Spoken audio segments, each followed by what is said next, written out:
পতিত সরকারের সময় ব্যাংকগুলোর দুর্বল শাসন ব্যবস্থা, অস্বচ্ছ ঋণ অনুমোদন প্রক্রিয়া এবং যথাসময়ে ঋণ আদায় না হওয়ার কারণে লাগামহীন বাড়ছে এর অঙ্ক এবং তা যে কোনো সময়ের রেকর্ড ছাড়িয়েছে। খেলাপি ঋণের ঝড়ে ব্যাংক খাত এখন রীতিমতো বিপন্ন।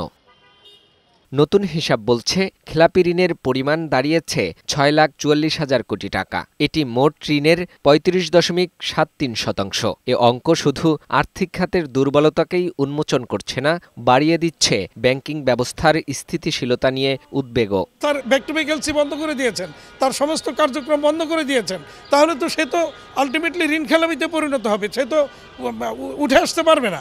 এই পরিস্থিতিতে আমি মনে করি বাংলাদেশ ব্যাংক এবং ব্যাংকগুলির দায়িত্ব ওই ইন্ডাস্ট্রিগুলিকে প্রপার নার্সিং করে, প্রপার ট্রিটমেন্ট দিয়ে তাদেরকে স্বাভাবিক অবস্থায় ফিরিয়ে আনা।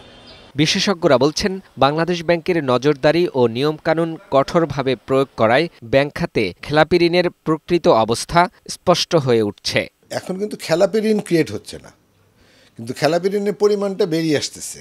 তার মানে কি, আগে আমরা সব হাইড করতাম, এখন আর হাইড করতে পারে না, কারণ এখন বাংলাদেশ ব্যাংক বলেছে আমি ইন্টারন্যাশনাল স্ট্যান্ডার্ড প্র্যাকটিস ফলো করব, তাই না? পুরো ব্যাংকের উপরে এটা একটা খারাপ প্রভাব রাখবে, এটা ঠিক, কিন্তু আপনাকে তো এটা সময়টাকে অ্যাটাক করতে হবে। গত সেপ্টেম্বর শেষে ব্যাংকিং খাতে মোট ঋণ বিতরণ হয়েছে 18,03,840 কোটি টাকা। চলতি বছরের জুনে খেলাপি ঋণের পরিমাণ ছিল 6,08,345 কোটি টাকা। মোট বিতরণকৃত ঋণের 34.40%। তারও আগে মার্চে খেলাপির হার ছিল 24.13%। 2025 সালের সেপ্টেম্বর শেষে রাষ্ট্র মালিকানাধীন বাণিজ্যিক ব্যাংকগুলোতে ঋণের 50% মতো খেলাপি। যে ঋণগুলো খেলাপি হয়েছে 15 মাসে, সেই খেলাপি ঋণ থেকে যখন একটি টাকাও আদায় না হয়ে থাকবে, সেটা স্বাভাবিকভাবে অনেকাংশে বেড়ে যাবে, কারণ সুদ তো প্রতিদিন এর উপর সুদ আরোপ হচ্ছে। যখন ঋণ আদায় না হবে তখন খেলাপি ঋণের পরিমাণ বাড়তেই থাকবে। বাংলাদেশ ব্যাংক বলছে, আগে যেসব ঋণ পরিশোধ না হওয়া সত্ত্বেও কাগজে নিয়মিত হিসেব দেখানো হতো, সেগুলো এখন মন্দ ঋণ হিসেবে চিহ্নিত হচ্ছে।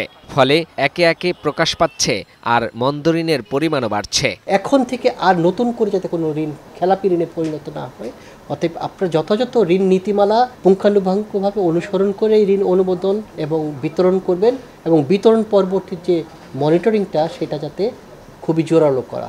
অর্থনীতিবিদরা অনেকদিন ধরেই অভিযোগ করছেন, তৎকালীন সরকারের ছত্রছায়ায় ব্যাংক থেকে বিপুল পরিমাণ অর্থ লুপাট হয়েছে, যার একটা বড় অংশই বিদেশে পাচার হয়েছে।